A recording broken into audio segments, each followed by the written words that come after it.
There's one question I get asked more than any other. In fact, I don't remember the last day when at least one person didn't come up to me and ask, "Richard, just how much was Shakespeare actually worth?"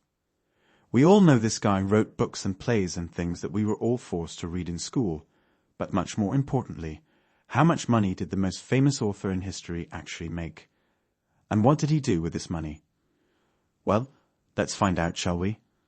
William Shakespeare, also known as the Bard, or, as we'll call him, Big Willie, was born in Stratford-upon-Avon in 1564, and bizarrely, despite the 460-year time gap, there are still very detailed records about Big Willie's life and his financial dealings. Big Willie's dad was John Shakespeare, who was born into a relatively poor farming family. However, John was no slouch and worked assiduously to improve his lot in life. He set up various businesses, from trading in wool to the manufacture of gloves, the profits from which enabled him to acquire property. He was also elected as alderman, basically a local councillor, which would have given him some prominence in the country of Warwickshire. John then married Mary Arden, the daughter of a wealthy landowning family. So when Big Willie, or Little Willie as he was at that time, was born, he had an affluent and fairly privileged upbringing. However, despite his success, John always wanted more, and it turned out, despite his existing wealth, he was perfectly willing to push the boundaries of the law in order to make an extra few pounds. In 1553, the British Parliament introduced a new law limiting the trade in wool to approved dealers only. This law was intended to limit supply and therefore allow prices to remain high, benefiting farmers and merchants at the expense of consumers. However, John Shakespeare, along with other enterprising individuals, simply created a black market trade in wool, and it turned out that John was rather adept at this line of work. It was so successful that he became one of the largest black market traders in the country, which unfortunately led to his downfall. Much like a latter-day Pablo Escobar, John became too big to not be noticed, and he was duly prosecuted by the Crown for his illegal trade in wool. John was punished with significant fines, which pretty much completely ruined him. He sold businesses, mortgaged his properties, and lost his position as an alderman. This loss of income, coupled with the obligations of paying his mortgages, meant John never financially recovered from the episode, and he couldn't even blame Carol Baskin. As the family fell on hard times, the direction of Big Willie's life completely changed. He was no longer able to attend university to read law or the scripture, as was the custom for the elder children of wealthy families at the time, nor was he able to attain an apprenticeship. So, in the early 1580s, when Big Willie was only 17 and had already married Anne Hathaway, he packed his bags and headed for London, and rather than seeking more traditional work, he headed straight to the theatre. Initially working as an actor to pay the bills, he eventually found his niche as a writer. Much like his father, Big Willie had a desire to get rich, and he also inherited the family entrepreneurial spirit. When he got to London, he worked as an actor, as the playwright who penned the plays, and he also took on the role housekeeper, looking after the theatre building. It is believed he was earning £70 per year, which equates to £24,000 or $32,000 when adjusted for inflation to 2025. Despite this modest income, Big Willie was able to save enough to become a shareholder in the theatre company for which he performed, the King's Men, which meant he also received a share of the profits at the end of the year. Big Willie's hard work, with his focus on saving and investing, started to pay dividends, and by 1605, when he was 40 years old, his annual income was reported at £200 a year, which equates to £52,000 or $71,000 when adjusted for inflation. However, shortly after this, the plague once again swept across London and the theatres were ordered to close, seriously denting Big Willie's earnings.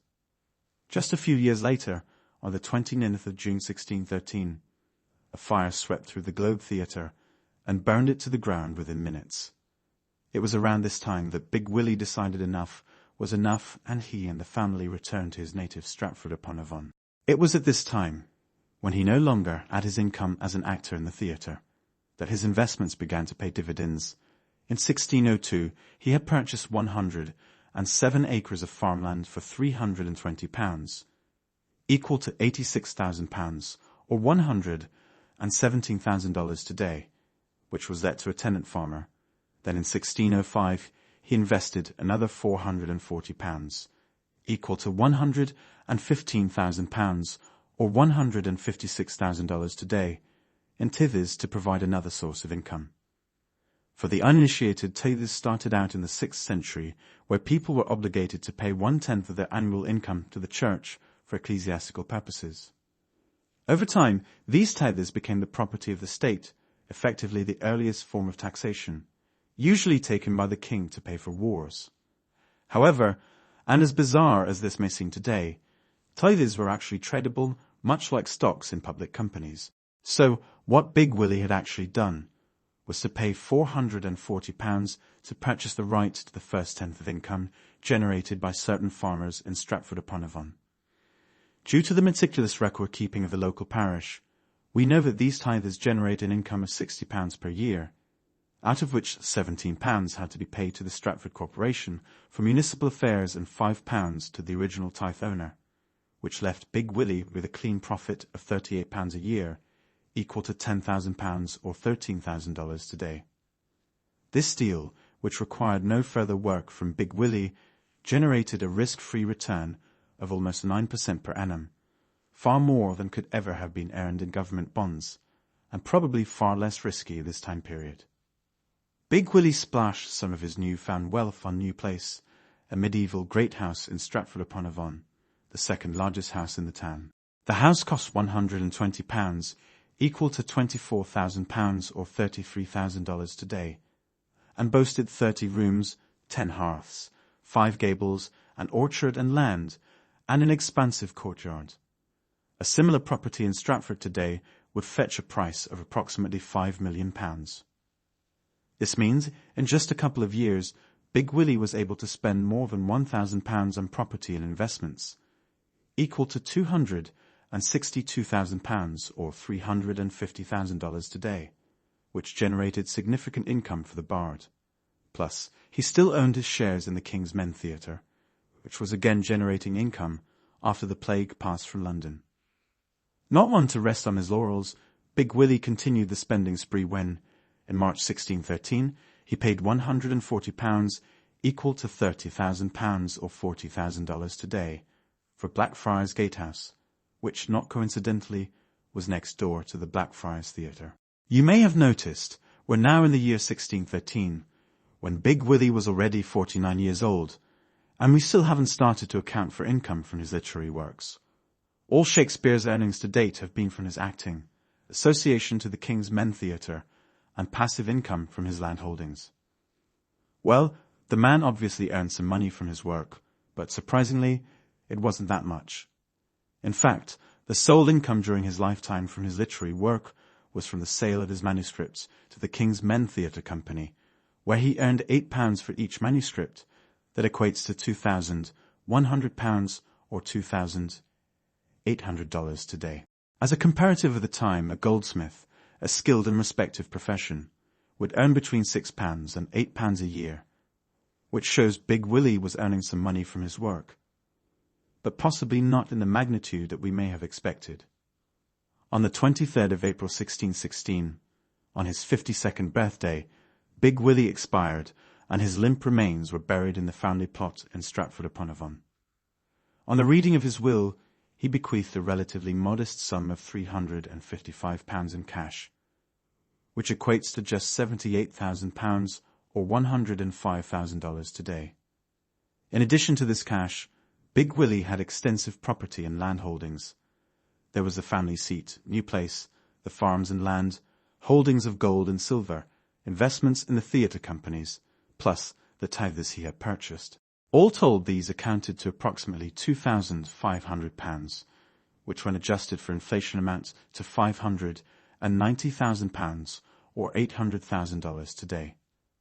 However, we know that property inflation has been much greater than average inflation over the last 400 years. When we look at the real value of these other non-cash holdings, we can estimate they would collectively be worth approximately £10 million today. This does mean that Shakespeare died a wealthy man, but certainly not the world's first billionaire author. That credit seems to remain with J.K. Rowling, although Shakespeare did have more progressive views toward trans rights. So, what of the man's literary works? It wasn't until 1623, 7 years after the Baron's death, that John Hemming and Henry Condell, two members of the King's Men, published the first folio of William Shakespeare's work, a collection of 36 plays which sold for £1 each. Over the preceding 402 years, Shakespeare sold 4 billion copies of his works, making him the best-selling author of all time. And from this work he earned not a single penny. As Big Willie himself wrote, "Fate, show thy force. Ourselves we do not owe. What is decreed must be, and be is so."